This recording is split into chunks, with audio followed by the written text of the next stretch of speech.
It's the final word, India, England Daily, with me, Adam Collins, and him, Geoff Lemon. I'm back in the UK. I'm back in my garden after returning and flying back in yesterday. Geoff's still where he was, where we left him during the second test match. But first things first, tell us what happened on the first day of the third test in the space of 30 seconds.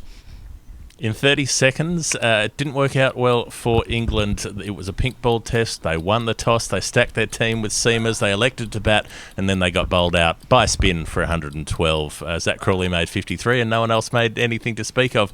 They picked up 3 wickets by the close, but India have just about drawn level, 3 for 99. Jack Leach picking up 2 of them. Virat Kohli out in the last over of the day. England, though, in trouble. They are, aren't they? It felt as though when we're watching the toss and seeing how things play out, looking at the surface, all those sorts of cues you look for before a test match, that 3 seamers were where England were going to go. And then to see Axar Patel pick up a wicket with his first ball, they would have been like, uh-oh, we've pulled the wrong rein here. And of course, you know, a long way to run in this test match after one day, but Axar was quite outstanding, 6 for 38, back-to-back 5-wicket hauls, or 6 wickets in this case to start his test career. He's a classy operator, especially when beating the inside edge of the right-handers. Yeah, well, that's exactly how he was able to have such an influence. It's the way we've seen Ranganaharath bowl so successfully for Sri Lanka, the way we've seen Ravindra Jadeja bowl so successfully for India. If you're left-arm orthodox, you can come around the wicket to the right armour, and when the conditions are in your favour like this, your straight ball is the weapon. That's the wicket-taking ball. The turning delivery is almost for show. You turn it past the edge enough to make the batsman think about it turning past the edge, and then you nail them on the pads with the straight one. And that's exactly what Axar Patel did. You know, first when he picked up Johnny Bairstow, then when he picked up Zak Crawley, and then he got Ben Stokes, the left-hander, coming over the wicket rather than around the wicket, but in the same fashion. Yeah, and so much happened between 74 for 2 and 81 for 6. I mean, they lose 4 wickets in the space of no time at all, and 6 by the time that collapses over. I think it was 6 for 21 or something like that. But when Crawley, who passed a half-century in 63 deliveries, I think it was, and Root are batting together, after they won the toss and took advantage early on, especially Crawley, you're thinking, well, maybe it's going to be a good day for England. But Axar, as we mentioned before, he was so influential. Ashwin likewise. And it all came crumbling down for England's middle order, who just couldn't get the job done again. Well, it was, I think, about Crawley looking as comfortable as he did against the fast bowlers. So India had a bet each way in that they had Jasprit Bumrah and Ishant Sharma if conditions were more conducive to fast bowling. They opened up and did the bulk of the early work, and they were the ones that Crawley was looking so comfortable against basically anything that was full. Anytime they pitched up looking for some movement, and there was swing there and there was bounce there early. Jasprit Bumrah bowled some gorgeous early overs, but anytime he got a bit too full, Crawley was driving down the ground, drove through cover, whipped off his pads and looked $1 million while he was out there for that half century. But it was the tide of spin that started to take over in the end, and that's the way that we've seen things go. So anybody who was expecting a green grassy wicket was fooling themselves, and this one started to throw up huge sort of Mad Max Fury Road kind of plumes of dust by the second half of the day. Yeah, and fantastic bowling from Ashwin as well. It's easy to kind of overlook him only taking 3 of the 10 wickets, but the ball to pick up Root from round the wicket, and likewise the just after lunch to Ollie Pope, just superb finger spin. Guile is probably the word there, isn't it? That drift across the right-hander on both occasions. I mean, we continue to talk about Ashwin, and he's perhaps in the form of his life at the moment, making a contribution. Every time he's got the ball, he's in England's head at the moment, I reckon. Yeah, well, it's the way that you always worry if you're the batting side that he's got ideas that you haven't figured out yet. And the way that he came around the wicket, you don't always see him coming around the wicket. You know, it's not something he relies on exclusively, but it was the variation in the way he picked up Root and then Pope, because to Joe Root, he was around the wicket, he was floating the ball across and then turned it back savagely. He got it to pitch just in line with the off stump and turn back so that it beat the inside edge and trapped Joe Root leg before wicket. And then With Pope, it was the opposite. The ball didn't turn at all, but it did drift across and then skipped on from the pitch. So Pope was playing down the wrong line. It beat him on the outside edge and actually knocked off stump out of the ground. It's not that often as a spinner that you get to knock the stumps out of the ground, but that gives you some sort of sense of the kind of soil that they were buried in, which was so loose that it was just coming apart by the end of that first day. And then you turn the page, and in reply, India, look, they didn't go at it hard early on. I doubt that Shubman Gill's faced 26 deliveries to start an innings and not scored ever before. He only got off the mark from his 27th, a lovely shot at that. But still, I mean, Anderson and Broad were able to keep it tight for the most part. They only conceded about 1.5 runs per over in that initial stanza. But then Archer comes into the attack, immediately gets a wicket. Jack Leach, the next over, gets a second. They're on top, and then the pressure transfers back to India, albeit briefly, because then that's when Rohit Sharma and Virat Kohli combined for their 54-run partnership, I think it was, pushing towards the end of play. And again, all that experience they have, right, they know that if they get so close to parity tonight and don't lose another wicket, now they do, but had they gone to bed 2 down tonight, really, there's almost no way England can win the game. Granted, England do get Kohli just before stumps thanks to Jack Leach and his straight ball. So we talk about the Axar Patel straight ball. That was the delivery that was too good for Pujara, who's normally superb against left-arm spin. Around the wicket, Leach was coming there. And very, very late in the evening, what became the final over of the night, indeed, again, it was pushing Kohli back, trying to cut a little bottom edge onto the stumps, and he was absolutely gutted to get out that way after doing all the hard work alongside Rohit Sharma. Yeah, I think the psychology of the day was really interesting for mine, because you watch the way England came apart. 4 wickets in the first session, 6 wickets in the second session. I mean, they're bowling before tea on the first day when they'd chosen to bat. And even though Broad and Anderson bowled a really good opening salvo, they had those 12 overs or so where they weren't giving anything away. They showed their quality.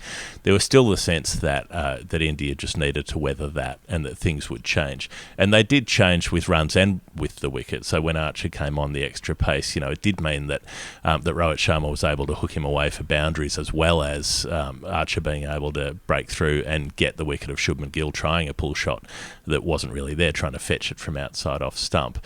But the runs started coming and India started getting away. And England, it was interesting to watch them starting to lose their rag at points. There was an early catch that was not given. It was soft signal was out on the field. The third umpire overruled it, said that Ben Stokes had grasped it. The footage looked like he'd grasped it, but it was one of these things we've mentioned several times during the series where the third umpire takes a very quick look at something and then makes a ruling on it. There was only one camera angle used, and it looked conclusive, but you never know how things might look from a different angle given the foreshortening of the image. Yeah, and we saw that earlier as well when I think it was Jack Leach was caught in the England batting innings. It took the third or fourth camera angle to be conclusively sure that Pujara had taken that chance. So it was surprising they went through the process so quickly. Again, it was a criticism of mine during both the Sri Lanka-England series and then the first test match at Chennai that why don't we just go through it in a bit more of a deliberative way? It doesn't seem to make sense to me. I mean, I think it was probably the right call, but it's always, there's no perfect solution when you're using a 2D image to interpret a 3D event. You can never know for sure. Stokes was laughing and couldn't believe it was given not out. He was sure he had a finger underneath the ball, even though it did give the impression that maybe it had skidded along the ground with his finger, something like that. But in any case, that was the early opportunity. And later on, you're right, Joe Root was very unhappy with that stumping review. Now, there's no suggestion that Rohit Sharma hadn't got his foot back, but something about the process had displeased Joe Root. So you're right, there was a bit of niggle there, and I suppose that might be sort of the underlying frustration on a day where they didn't take full advantage, and they should have after winning the toss and batting. We talked so much about this, Geoff, during the second test match, that after getting that chance, that prized opportunity on the first morning, that India held onto it and took full advantage, and England, well, it was the opposite today, and that's who they really need to blame for the state they're in. It isn't about the umpiring, or it isn't about the broader atmospherics. It was that their middle order, when under pressure, on a track that was different to Chennai, I should say, as well. Sure, it did turn for Axar and did for Ashwin at different points, but it wasn't as though it was exploding turn when you feel like as a batsman you can be kind of out of control of the situation. There was nothing really like that. In the end, really, England missed a bunch of straight ones. They botched it. Yeah, that was pretty much how it played out. And they got stuck in the crease a lot as well. I mean, most of those dismissals came, you didn't see batsmen dismissed using their feet, trying to get down to the pitch of the ball. It was staying at home and becoming a dartboard. And if you do that, then you're liable to get one in the middle, in the little red circle. So they created their own problems in a lot of ways, but it did get to them by that last session. And the fast bowlers as well, I mean, they kept losing their footing. There was a big sort of crater ground out from where the spinners had been bowling, where the back foot had been pivoting earlier in the day. And Broad and Anderson both had trouble sort of almost rolling their ankle in it. They fell over a couple of times. Ben Stokes fell over trying to bowl. And they were all quite thrown off by working out how to try to land in this divot, where their front foot was supposed to land. And so I think, they need to use the time overnight to cool off and come back to it as the professional side that we know they are on day 2, because if they do that, with India 3 down, England could still be a chance to get a run on, bowl them out with a lead of under 100 and then maybe find some way back into the match. Yeah, that's right. I suppose that's what they need to take from this. They're in arrears. Well, they will be in arrears very soon, but it's not kind of outside of grasp if they can have a big session tomorrow in the same way that India did today. And you're right, they do need to keep their cool. And look, the collapse as well, I mean, we've seen a few collapses from England recently, but under the coaching of Chris Silverwood, we pretty much saw 12 months where they didn't collapse. When you go back to South Africa and what they were able to do during the home summer against the West Indies and Pakistan, a feature of their Test cricket was that they really didn't collapse on too many occasions. So that's sort of a nagging pattern for them in recent times. What did you make of the one last thing on the pitch, by the way? I've got a bit of a theory on that. Looking at the pitch and the way that it's appearing on television when we saw it this morning, or when the play started, it looks as though the cut strip runs from crease to crease rather than from stumps to stumps. And by that I mean the coloration of the pitch. It's quite green where the back foot would land, so maybe it's a bit softer there, which is why there might be more of an indentation from the back foot earlier in a Test match. I might be wrong. It's just kind of I'm adding 2 and 2 together based on the colour of the pitch. But if it's an issue for England, it'll be an issue for India later in the Test match. So they needed to get the hammer out on multiple occasions, and that was happening around the same time that the lights went out a couple of times. That new stadium, Geoff, hard to sort of overlook that in our commentary on today. It got renamed this morning. I mean, it sounded fantastic, didn't it, when there were over 50,000 people in there cheering on Crawley and of course Rohit Sharma, who passed his half century late in the evening. Wasn't it kind of comforting to hear those sounds of a big Indian crowd getting behind their heroes? It's something we've missed a lot in the last 12 months. Yeah, I mean, that exactly that, having the atmosphere, having the energy and the momentum. I'm not too sure about having stadiums named after the current leaders of countries. That seems pretty grim from a political point of view to me, and it was weird how that was really pumped up on the coverage as being this fantastic thing. It felt like it was all becoming part of the propaganda machine. So it strikes the wrong sort of note from my perspective, but. That aside, probably my Hall of Fame nomination was the fact that the lights kept going out there to keep stopping to make sure, because there must be so many switches. It's a new stadium, like when you move into a new house and you can't remember which switch turns off which. Oh shit! Is that the kitchen or is that the carport? Can you go outside in the carport and see if the light's on? Sticking their head out the window to work out which bank of lights was which. It was a good time for everybody except the England bowlers, who were getting cross about that as well, because they kept being delayed in the middle of overs. So it was a pretty erratic day all round. I know we're a bit erratic in the order we're doing the show as well, but I would maybe suggest an outside player of the day nomination, aside from Axar Patel, might be Rohit Sharma, because his half century was really important. I mean, he's become such an important figure opening. He averages over 80 opening in India at the moment, and averages high 60s opening all up for India in Test cricket. And had he not been the centre, they could have been in some trouble today.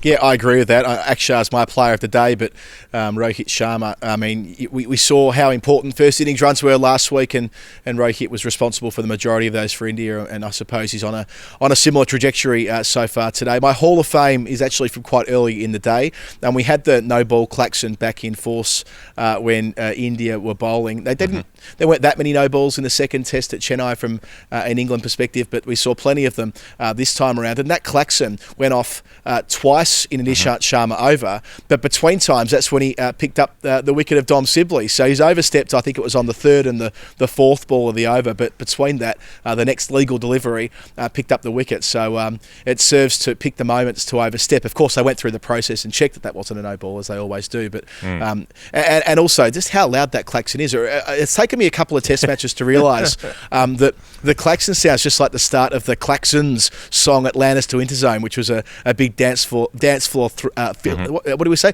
A dance floor thriller, I nearly said, filler, back in 2007. So that brought back some good memories with some mates on social media today. The dance full of bangers, noting the no ball. Yeah, I agree with that as Hall of Fame, because there wouldn't be too many times in a player's career that, either side of a no ball, they pick up a wicket on. The one time they do keep their foot behind the line. And it was a gorgeous delivery as well from Ishant Sharma. I mean, you hear this talk about how it's really hard work being a fast bowler in India because of flat pitches. But normally you bowl about 2 overs and then you hang out at fine leg for the next couple of days while India win the match with their spinners. So you've got to take the most of your brief opportunities, and Ishant Sharma did that with a lovely opening spell. And that influences the fact that he's only taken 300 test wickets and this is his 100th test match. You look at it and you kind of go, well, most bowlers take a great deal more than that, but playing half your test cricket in India, you don't get those kinds of opportunities, but he will certainly through the rest of this week. Geoff, that's probably the right place for us to put a full stop on our conversation. The first day at Ahmedabad between England and India. If you like what we're doing on YouTube, follow the podcast. If you like the podcast, follow us on YouTube. I'll be here in my garden with a turtleneck and a jacket and maybe even a beanie on through the course of the week, depending on how cool it becomes. And for the time being, I'm going to get some sleep, so I'm jet lagged. But Geoff, thanks for being down there at the other end of the line, and looking forward to doing it all again tomorrow. We will. And if you like what we're doing, we're at patreon.com/thefinalword.